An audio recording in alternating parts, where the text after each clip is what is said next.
بسم اللہ الرحمن الرحیم. In the name of Allah, the Beneficent, the Merciful. السلام علیکم ورحمۃ اللہ وبرکاتہ.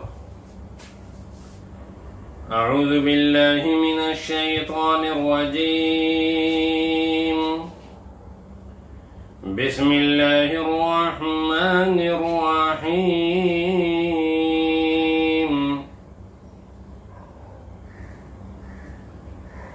یا ایہا الذین آمنوا لا تدخلوا بیوت النبی الا ان یؤذن لکم الى طعام غیر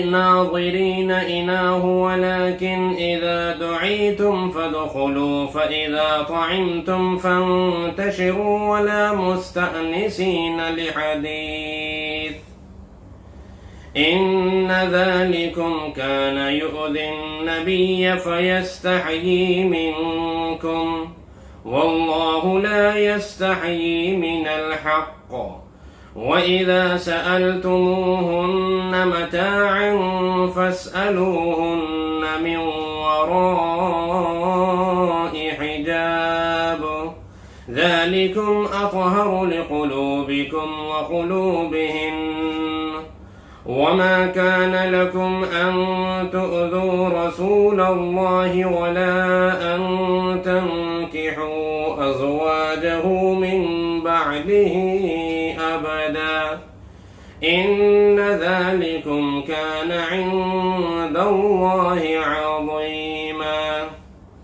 إن تبدوا شيئا أو تخفوه فإن الله كان بكل شيء عليما. صدق الله العظيم.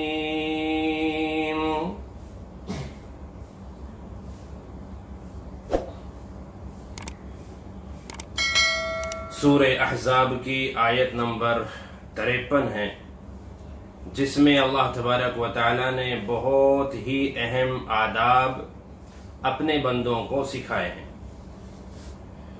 کھانا پینا انسانی ضروریات میں بہت اہمیت رکھتا ہے. اگر کسی کے یہاں دعوت کے لیے آپ جائیں تو اس میں آپ کا کیا طریقہ کار ہونا چاہیے. تو پچھلے درس میں ان سب چیزوں کا ذکر، ان سب باتوں کا ذکر ہوا تھا. چونکہ گفتگو تھی آپ صلی اللہ علیہ وسلم کے ولیمے سے متعلق، تو اللہ تبارک و تعالی نے آپ کے ولیمے کا ذکر فرما کر اس وقت جو حالات اور واقعات پیش آئے اس کی روشنی میں امت کو اہم آداب سکھا دیے. بغیر بلائے کسی کے یہاں ہرگز نہ جائیں. جن کو بلایا گیا ہے وہ بھی وقت سے پہلے جا کر کھانے کے انتظار میں نہ بیٹھ جائیں، اور کھانے سے فارغ ہونے کے بعد جتنا جلدی ہو سکے وہاں سے واپس تشریف لے آئیں. اگر آپ کا بیٹھنا میزبان کے لیے باعث تکلیف ہو، اور عموماً رہائشی مکان میں بہت سی ضروریات ہوا کرتی ہیں، وہاں اس چیز کا خیال رکھنا انتہائی ضروری ہوتا ہے. رہا یہ کہ پارٹی ہال اور جو شادی ہال ہوا کرتے ہیں تو وہاں چونکہ اس بات کی گنجائش ہوتی ہے کہ کھانا کھانے کے بعد آپ بیٹھ سکیں تو بہرحال بیٹھ سکتے ہیں. لیکن اگر کسی شادی ہال میں تنگی ہے، پریشانی ہے، وہاں پر بھی اگر وقت جگہ کی ضرورت ہے تو وہاں سیٹ گھیر کر ہم نہ بیٹھے رہیں، کھا کے فارغ ہو کر آ جائیں. اب یہ آیت نمبر 53 کا آدھا حصہ جو باقی تھا، اس میں بھی اللہ تبارک و تعالی نے ایک اہم شریعت کا حکم بیان فرمایا، اور وہ ہے پردے سے متعلق. یہ سب سے پہلی آیت ہے مفسرین کے قول کے مطابق علماء کا اس پر اتفاق ہے کہ پردے سے متعلق سب سے پہلے جو آیت نازل ہوئی سن 5 ہجری میں وہ یہی آیت ہے۔ حضرت زینب بنت جحش رضی اللہ عنہا ولیمے والے دن اپنے مکان میں تشریف فرما ہیں، بیٹھی ہیں، لیکن کھانے سے فراغت کے بعد چند لوگ وہاں بیٹھے ہوئے گفتگو میں مشغول ہیں۔ آپ صلی اللہ علیہ وسلم کسی بہانے اٹھ کر چلے گئے تاکہ وہ لوگ بھی اٹھ جائیں۔ اپنی دوسری بیویوں کے یہاں سے آپ ہو کر آ گئے، لیکن وہ لوگ ابھی وہاں بیٹھے ہوئے تھے، لیکن بعد میں وہ لوگ سمجھ گئے اور اٹھ کر چلے گئے۔ تو روایتوں میں آتا ہے کہ جس وقت صحابہ کرام گھر پر تشریف لا رہے تھے، حضرت انس رضی اللہ عنہ خود فرماتے ہیں کہ میں اچھی طرح جانتا ہوں کہ یہ آیت کریمہ کس موقع پر نازل ہوئی ہے، میں وہاں موجود تھا، میرے سامنے نازل ہوئی۔ حضرت انس فرماتے ہیں کہ لوگ کھانا کھا رہے تھے، حضرت زینب بنت جحش رضی اللہ عنہا وہ بھی اسی مکان کے اندر بیٹھی تھی اور دیوار کی طرف منہ کر کے بیٹھی ہوئی تھی۔ ظاہر سی بات ہے آپ صلی اللہ علیہ وسلم کے مکانات اتنے زیادہ کشادہ تو نہیں تھے کہ الگ الگ کمرے ہوں۔ حضرت زینب رضی اللہ عنہا ایک علیحدہ کمرے کے اندر ہو، کھانے کا اہتمام دوسرے کمرے یا ہال کے اندر ہو، ایسا تو نہیں تھا۔ جتنی جگہ تھی اسی میں ایک طرف کونے میں حضرت زینب بیٹھی ہوئی ہیں اور باقی مکان کے حصے کے اندر کھانے کا سلسلہ بھی چل رہا ہے۔ تو اس موقع پر اللہ تبارک و تعالی نے آیت کریمہ نازل فرمائی پردے سے متعلق، اس لیے کہ حضرت زینب کو بھی کافی پریشانی ہو رہی تھی، دیوار کی طرف رک کر کے بیٹھی ہوئی تھی، اور ادھر صحابہ کرام چند کھانے کے بعد بیٹھے ہوئے باتوں میں مشغول ہو گئے، وہ اٹھنے کا نام نہیں لے رہے تھے، جس سے آپ صلی اللہ علیہ وسلم کو بھی تکلیف ہوئی۔ تو حضرت انس فرماتے ہیں کہ اس لیے یہ پردے کی آیت نازل ہوئی۔ اور ایک اور روایت ہے بخاری شریف کے اندر کہ حضرت عمر بن خطاب رضی اللہ عنہ نے آپ صلی اللہ علیہ وسلم سے عرض کیا، یا رسول اللہ صلی اللہ علیہ وسلم، آپ کے گھر ہر طرح کا آدمی آ رہا ہے جا رہا ہے، کیا بہتر ہو کہ ازواج مطہرات آپ کی بیویاں پردہ کریں تاکہ ہر ایک کی نظر ان کے اوپر نہ پڑے۔ یہ حضرت عمر بن خطاب رضی اللہ عنہ کا مشورہ تھا کہ اللہ تبارک و تعالی نے پردے سے متعلق آیت نازل فرما دی۔ ممکن ہے اس دعوت کے اندر کسی صحابی نے حضرت زینب رضی اللہ عنہا سے کوئی سوال کیا ہو یا کوئی چیز ضرورت کی مانگی ہو، تو اللہ تبارک و تعالیٰ کا جو یہاں انداز ہے وہ اسی طرح کا ہے۔ اللہ فرماتے ہیں کہ وَإِذَا سَأَلْتُمُوهُنَّ مَتَاعًا فَاسْأَلُوهُنَّ مِنْ وَرَاءِ حِجَابٍ، کہ جب تم کوئی سامان کوئی چیز مانگو نامحرم عورتوں سے، یوں کہہ لیں، چونکہ آیت کریمہ تو اگرچہ نازل ہوئی آپ صلی اللہ علیہ وسلم کے گھرانے سے متعلق، لیکن یہ حکم پوری امت کے لیے ہے۔ نامحرم عورتوں سے، آپ کی بیویوں سے اگر تم، یعنی اللہ تبارک و تعالی صحابہ کرام سے مخاطب ہیں، صحابہ کرام سے اللہ فرما رہے ہیں کہ اگر تمہیں کوئی چیز مانگنی ہے، اگر تمہیں کچھ سوال کرنا ہے، اگر تمہیں کچھ معلوم کرنا ہے یا کوئی چیز لینی ہے، تو فَاسْأَلُوهُنَّ مِنْ وَرَاءِ حِجَابٍ، پردے کے پیچھے سے آپ وہ چیز مانگیں، وہ چیز طلب کریں، یعنی بیچ میں پردہ ہونا چاہیے۔ اس سے پہلے چونکہ پردے کی کوئی آیت نازل نہیں ہوئی تھی تو اس کا اہتمام نہیں تھا، اب یہ پہلی آیت کریمہ نازل ہوئی ہے تو اب پردے کا اہتمام ہونے لگا۔ حضرت انس رضی اللہ عنہ فرماتے ہیں کہ آپ صلی اللہ علیہ وسلم جب باہر تھے اور وہ لوگ جو 2-3 باقی رہ گئے تھے بیٹھے ہوئے باتیں کر رہے تھے وہ بھی چلے گئے، تو گھر کے اندر جب آپ صلی اللہ علیہ وسلم آئے، حضرت انس فرماتے ہیں کہ میں نے بھی آنا چاہا لیکن آپ نے پردہ ڈال دیا بیچ میں، مجھے نہیں آنے دیا۔ تو یہ پردے کی آیت اس وقت نازل ہوئی۔ اللہ فرماتے ہیں کہ جب بھی تم کوئی چیز ازواج مطہرات سے، آپ صلی اللہ علیہ وسلم کی بیویوں سے مانگو، طلب کرو، تو پردے کے پیچھے سے مانگو، پردے کا اہتمام کرو۔ کیوں؟ ذالکم اطہر لقلوبکم وقلوبہن، یہ زیادہ تمہارے دلوں کو وسوسوں سے پاک اور صاف رکھنے والا ہے یہ عمل۔ اگر تم اس پر عمل کرو تو اس سے تمہارے دل و شیطانی وسوسوں سے پاک رہیں گے اور ان کے دل بھی شیطانی وسوسوں سے پاک رہیں گے۔ اب آپ یہاں غور کیجئے کہ اللہ تبارک و تعالیٰ نے جن کو خطاب کیا ہے، جو مرد حضرات ہیں، وہ صحابہ کرام کی بابرکت جماعت ہے، مقدس جماعت ہے، جن کی تربیت خود آپ صلی اللہ علیہ وسلم کے ذریعے ہوئی ہیں، جن کے دلوں کے اندر نعوذ باللہ ازواج مطہرات کی طرف سے کوئی غلط خیال آ ہی نہیں سکتا۔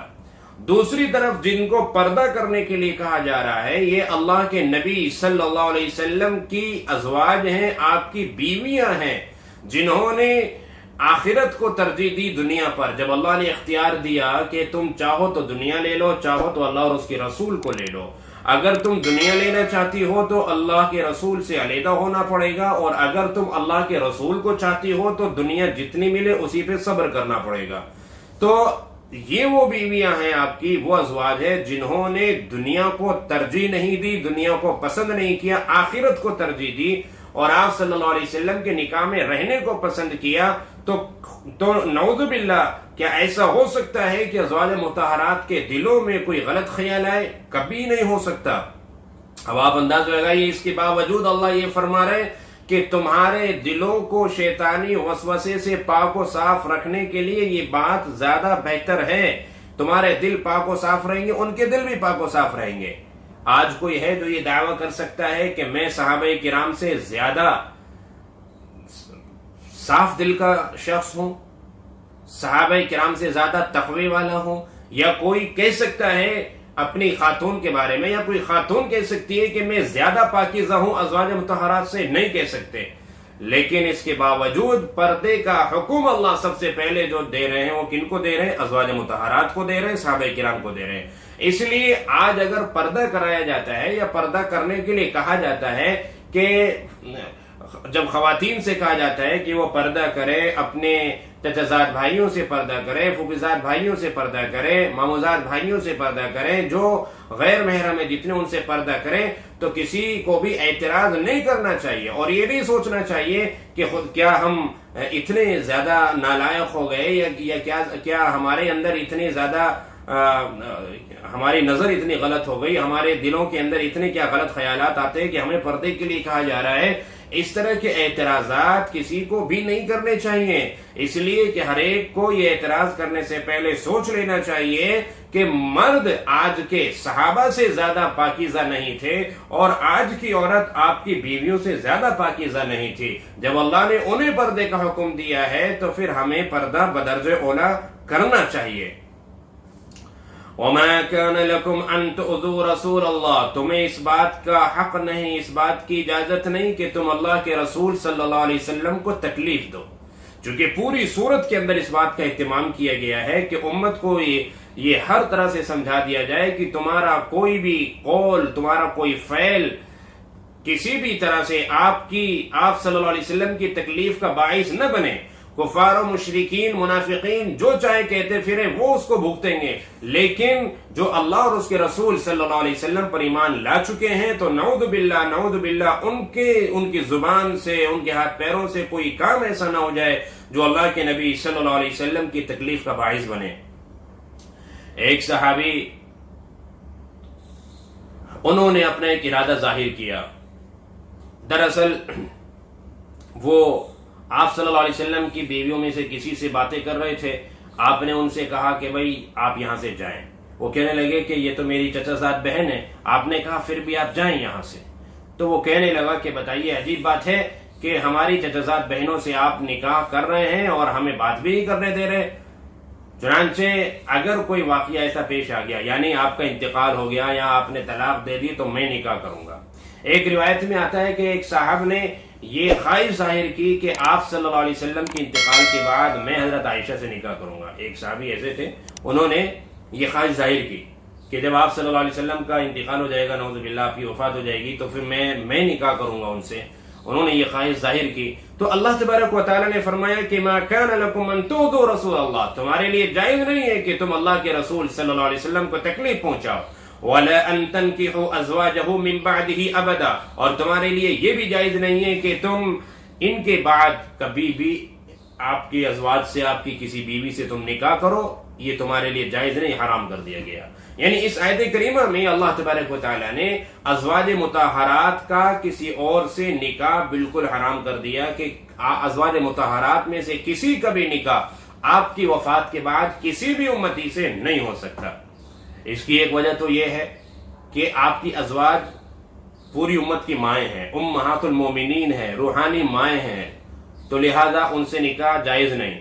ایک اہم وجہ یہ بھی ہے کہ آپ صلی اللہ علیہ وسلم اپنے روضے کے اندر، اپنے قبر مبارک میں زندہ ہیں، حیات ہیں، اسی لیے آپ صلی اللہ علیہ وسلم نے فرمایا کہ جب کوئی درود میرے روزے پر آ کے پڑھتا ہے تو میں اس کا جواب دیتا ہوں، اور اگر کہیں اور سے کوئی پڑھتا ہے تو مجھ تک پہنچا دیا جاتا ہے۔